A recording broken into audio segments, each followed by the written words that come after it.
You're listening to the Tarot Diagnosis. I'm your host, Shannon. I'm a licensed psychotherapist, and I also happen to have a love for tarot. Each episode, I invite you to reflect with me as I work to demystify the tarot and the human experience, all while exploring tarot's connection to mental and emotional health.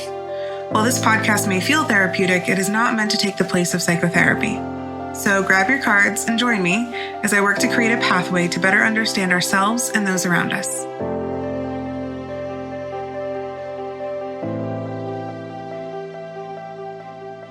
Recently in the tarot diagnosis community, the symposium, we had one of our monthly book club meetups where we were talking about and analyzing the Chariot through the work of T. Susan Chang and M.M. Moline in their book, Tarot Deciphered. It was such a nerdy and fulfilling discussion. And by the end of it, we were all just sitting there like, damn, we never would have thought to view the Chariot as an archetype of having so much emotional depth. So I knew the Chariot was coming up and was coming up as a focus for the podcast. And I had recently also asked folks on Instagram what sort of topics you all were interested in hearing on the podcast. And a lot of you said trauma. So, I was sitting there thinking, okay, how do I want to approach trauma? Because it's not just something that you can talk about in like a 30 to 50-minute episode and really do it justice. So I'm all about a challenge though. So I feel like, the Chariot's coming up and I had this realization that it was actually this incredibly emotionally deep archetype. So I figured let's just see what happens if we talk about trauma through the lens of the Chariot and a few other cards, because I'm going to pull some cards throughout the episode because I really miss kind of pulling and seeing what comes up. So I'm going to make sure I do that throughout today's episode and future episodes as well. One of the most common responses to trauma that I see clinically that I feel like we don't talk about enough is self-sabotage. And I feel like we talk about self-sabotage as its own standalone experience, but we don't typically talk about how it relates to trauma. And I think it's because it's not typically a behavior that most people would automatically associate with trauma, but it does often develop as a coping mechanism because it provides this false sense of control and security and comfort. With self-sabotage, not only is there this false sense of safety and control, but also familiarity, because with self-sabotage comes the ability to predict an outcome, which means we feel like we can have some sort of control over not only our nervous system, but also our environment and how we are experiencing the environment and how we are experiencing what's happening around us. If you really think about it, the idea of order, familiarity, and predictability are all key ingredients when it comes to feeling calm and regulated and safe, really. And if we take a look at the cosmic connection of the moon to the Chariot, we're reminded of the moon's predictability and its cyclical phases, which create our earthly sense of order and familiarity. And it's that same predictability that our nervous system seeks and craves, especially after experiencing some sort of trauma or even being triggered or activated by an anxiety-inducing event. And I think that was one of the kind of eye-opening experiences when we had this book club meetup, was really peeling back the layers of the Chariot and seeing how much emotional depth exists because of these other connections, like the connection to the moon. Something that we typically attribute to the Chariot is this forward movement. And with the forward movement and the underlying energy of control that's present in this archetype, it makes sense to pair it with the concept of trauma and the aftermath of trauma, because when we experience something so dysregulating and scary, we often become hyper-vigilant and then are on the lookout for anyone or anything that might resemble a situation that could put us in danger again or make us feel unsafe. So just like the Chariot, we become ready to go at a moment's notice. And if we take a closer look at the imagery within the archetype of the Chariot, we have two moon faces on the shoulder of the Charioteer. We also have some heavy armor and then 2 different sphinxes. This really paints an image of what it's like to live with something like post-traumatic stress disorder, PTSD, or C-PTSD, complex post-traumatic stress disorder. And when you've experienced trauma, you often find yourself oscillating between multiple conflicting emotions, especially the desire to be able to just live your life normally again.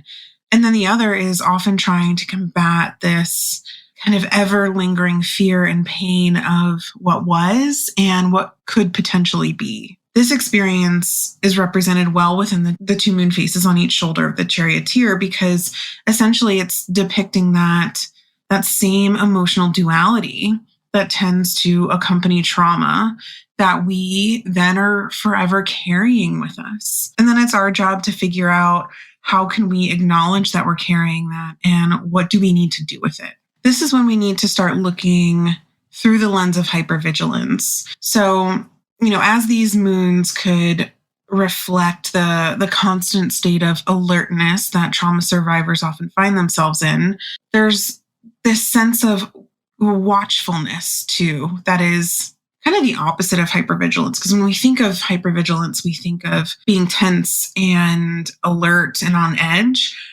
But when you look at the moons, they're kind of calming and feel safe and protective.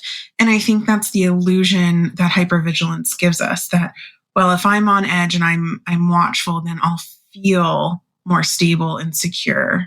But that level of hypervigilance and not really being able to understand the difference between being intentionally kind of watchful versus hypervigilant is overwhelming and can really take control of our nervous system, because it means that we're constantly scanning our environment for potential threats, often even when we know intellectually we're safe, because even a small sound, a scent, color, word, phrase can trigger a flashback or dysregulate our nervous system. And it's interesting because I feel like the more I sit here and I think about the impact of trauma and the aftermath of trauma while looking at the Chariot, the more connections I'm finding. And it's actually quite remarkable, especially since I would never have normally thought to discuss the Chariot or view it as representing PTSD or C-PTSD, but it really makes sense.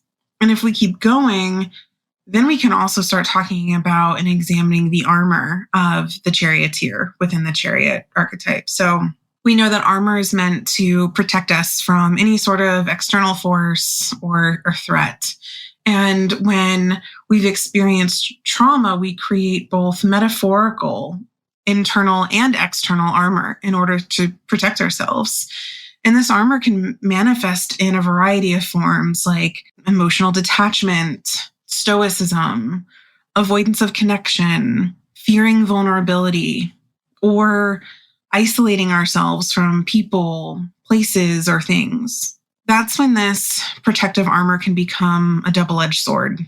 Because on one hand, it's shielding us from any sort of actual or perceived danger, but it can also lead to isolation and disconnection from not only our own emotional and physiological experience and well-being, but also connection to others who are likely going to be pivotal to our healing process. So then the challenge really lies in finding a balance between self-protection and self-preservation and allowing space for that vulnerability. And I think that's a struggle that could be represented by the Charioteer's attempt and desire to steer and control the Chariot and the Sphinxes, or control the direction that they take off in.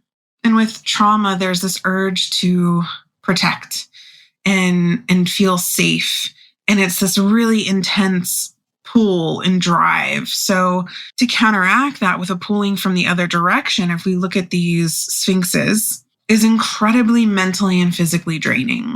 All right, let's pull some cards and see what comes up as we continue to contemplate the ways in which the effects of trauma can show up for us. So I'm using the Raven's Dream Tarot by M.J. Cullinane, which shuffles like a dream, by the way. I love shuffling this deck. I'm going to be referencing traditional imagery as well because the Raven's Dream Tarot strays pretty far from traditional imagery. So I'll still discuss what I'm looking at, but I think it's important to also discuss the traditional imagery as well.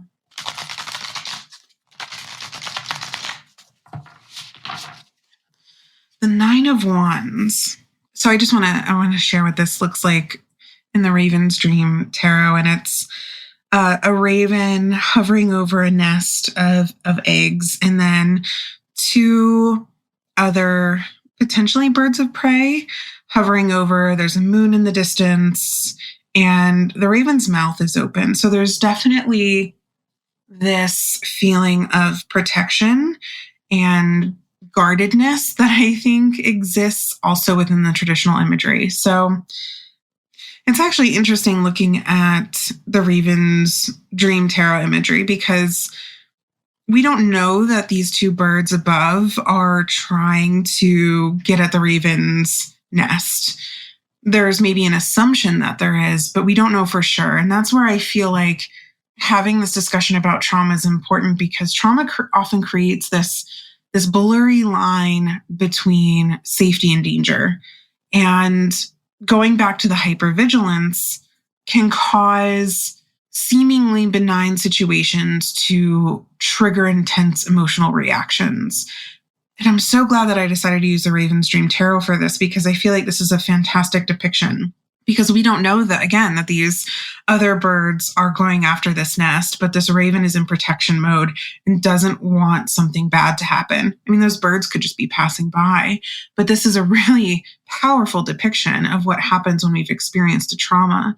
And this constant struggle to decipher the intentions of external stimuli can really lead us to a perpetual state of hypervigilance or suspiciousness. And it's interesting because I've always kind of gotten a suspicious vibe from the person in the traditional Rider-Waite Nine of Wands imagery because they look distressed. They look like they're kind of like suspiciously looking about. And that same energy is present in the Raven's Dream Tarot. This raven is very suspicious of these other birds flying around. And if we connect this back to the Chariot, we're reminded of the pretty intense job that's inherent within the Charioteer to have to now navigate these blurry lines and learn how to travel alongside them.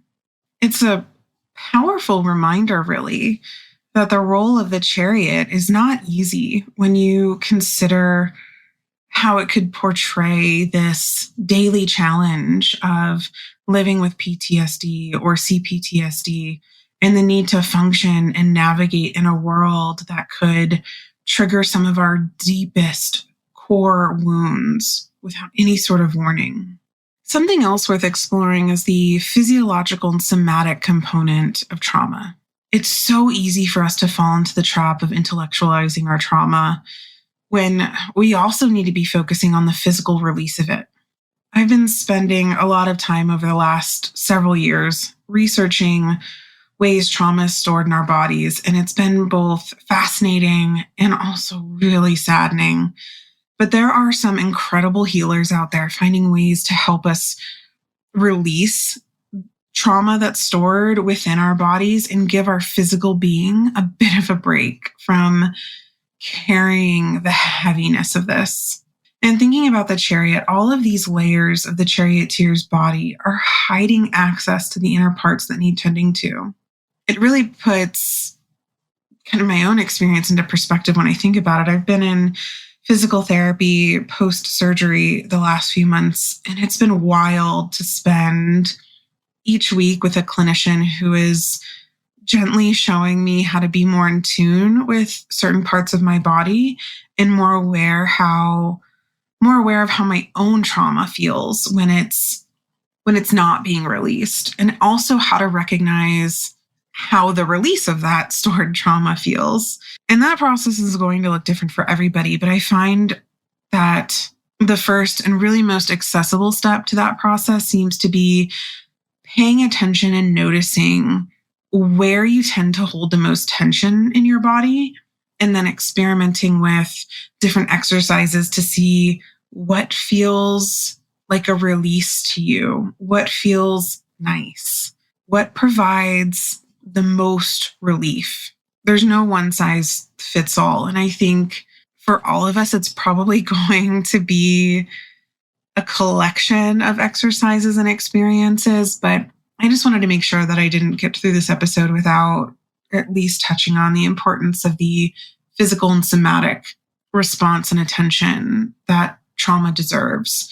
Because we can sit here and talk all day about, what trauma means and how it happens and how it changes our brain and causes us to think and behave differently. But if we also don't address the core physiological response, that's always going to exist, and it's always going to cause us to revert back to something that we've been trying so hard to heal. Let's pull another card.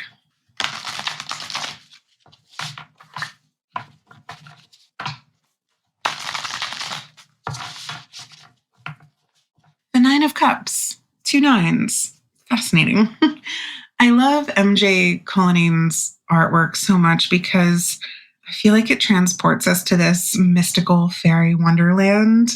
And the Nine of Cups is really no different. There's all kinds of creatures running about, and beautiful fireflies and butterflies and water. And it's just, if you didn't know that this was in the Nine of Cups, I don't think I would ever assume or guess that it was the Nine of Cups, because the imagery here is so different from traditional imagery. And at the forefront of the card is a raven sitting on a branch, and all of this stuff is kind of happening around them, which actually, this is interesting. So this might seem odd, but stick with me.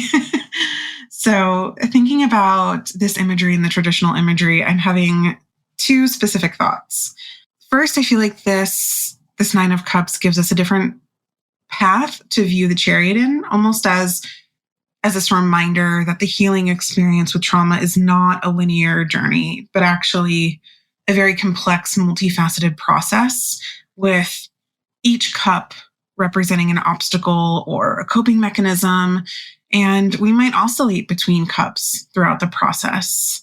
It's this reminder to still be proud and celebrate ourselves, even when we feel like maybe we've taken a step back in the process. But even if we have, quote unquote, taken a step back, the process is still happening, even when it's not on that linear trajectory. And I feel like this Raven Dreams Tarot actually depicts that nicely, because it doesn't just show a line of 9 cups. We're really kind of seeing a narrative and a story play out in the background here, which I think is pretty powerful. Speaking of a narrative playing out in the background, the second thought I have about this card is, for me, it's really bringing up kind of this segue into a discussion on the concept of generational trauma. Because each cup or each experience in this narrative is representing a generation, a family dynamic, or family experience that either you were a part of, or indirectly a part of, or not a part of at all. And it really kind of makes me want to then just bring the 10 of Cups into this discussion as well, since it comes next in the suit. And it tends to be the card that we associate most heavily with family and family dynamics. So the Raven Dreams Tarot's image of the 10 of Cups is, again, very different from the traditional imagery. This card it looks almost like there's like 4 or 5 different rainbow-esque images. There's a tree with a clear view of its roots into the ground. There's 3 wolves looking like they're on some type of journey, and then 10 crows in the middle of this tree. If we were to think more of the traditional imagery, we think of the 10 of Cups with, again, the rainbow, but how the rainbow is above with all 10 cups kind of on the rainbow, and the seemingly content family below. And it's really a reminder of the healing process, or the act of healing, and how the healing process doesn't mean that the trauma goes away. It still exists, but hopefully a bit more out of reach and maybe cushioned by that lovely rainbow overhead. So with generational trauma, which you might also see referred to as ancestral trauma or intergenerational trauma, we're talking about the emotional and psychological wounds that are passed down through generations. And it often stems from traumatic experiences that were endured by our family members or our ancestors, which ended up having these really lasting impacts on the family members that then came after them. And those impacts happen over time based on emotional patterns, beliefs, and behaviors that influence the way our life plays out or the way that we live our life because of the interactions that we're having with other family members who either were directly a part of past trauma or indirectly a part of it, especially those who are even unaware that the trauma even existed in the past. That's why when you start kind of digging into your family or doing ancestor work, it can be really powerful and eye-opening to think, oh, I realize I do this thing, or I am so opposed to this other thing, or I have this really visceral, deep emotional reaction when I'm exposed to this other thing, and I never had a reason why. And then you find out that something happened in your lineage that connects that. Really makes sense. And it can be really powerful to have that knowledge and know, okay, now I have an answer as to kind of why this behavior or emotional experience exists. So I want to take this back to the Chariot now, because I feel like this archetype represents not just our individual experience, like I was talking about earlier, but now that we're talking about generational trauma, it's also the carrying of the family and ancestral collective consciousness, simply because of the passing down of or exposure to these familial emotional wounds. It's really a reminder of that saying, wherever you go, there you are. But I want to be careful to make sure that it doesn't sound like I'm saying we're doomed, because we absolutely are not. I think knowledge is power. And so really this discussion is about figuring out how trauma and the impacts of trauma, especially generational trauma, show up in our life. So going back to the 10 of Cups, in order to have that contentment that we see in the 10 of Cups, we also have to be willing to understand how this generational trauma influences the way that we navigate with the Chariot and what exactly it is that we're carrying with us. Because all of that influences how we show up in relationships with other people, and not just romantically, but platonically and professionally as well. Let's pull another card.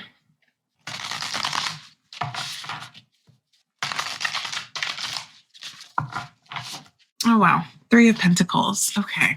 So this card really feels like the answer to that question of, okay, well, now what am I supposed to do about it? So the Raven Dreams depiction of the Three of Pentacles, again, is very different. We see a raven, and then we see a tree with 3 pentacles inscribed on the tree, and then it almost looks like a woodpecker. And then there's a moon in the background and lots of fireflies and some other lovely insects and clouds. So when it comes to working through trauma or generational trauma, I think that it's fitting to pull the Three of Pentacles right now.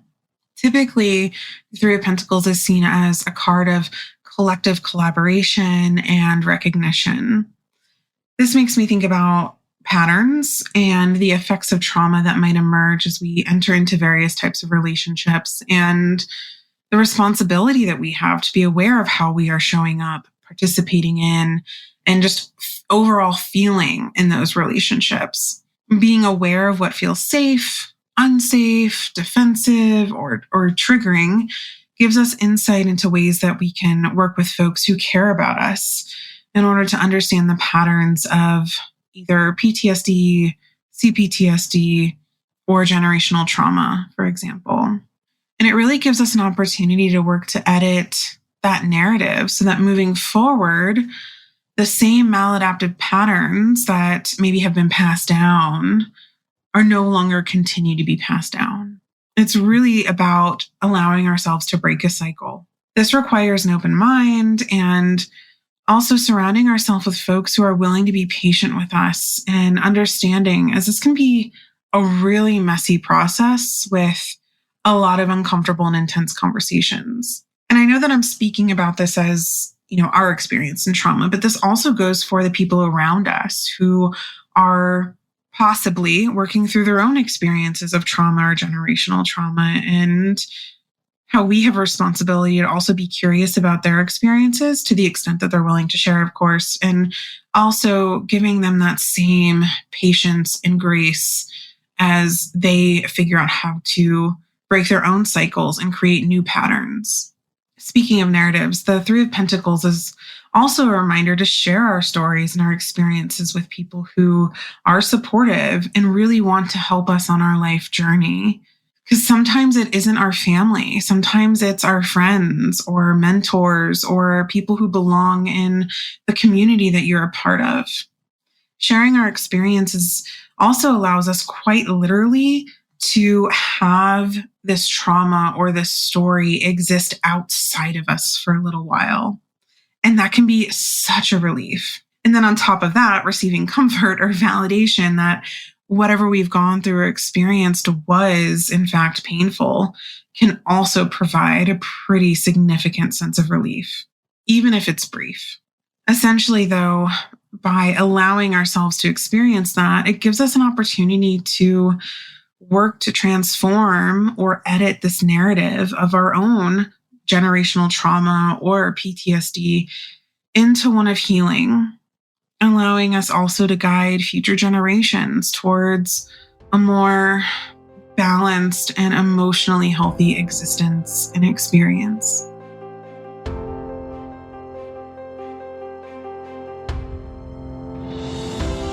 Thank you so much for listening to the Tarot Diagnosis.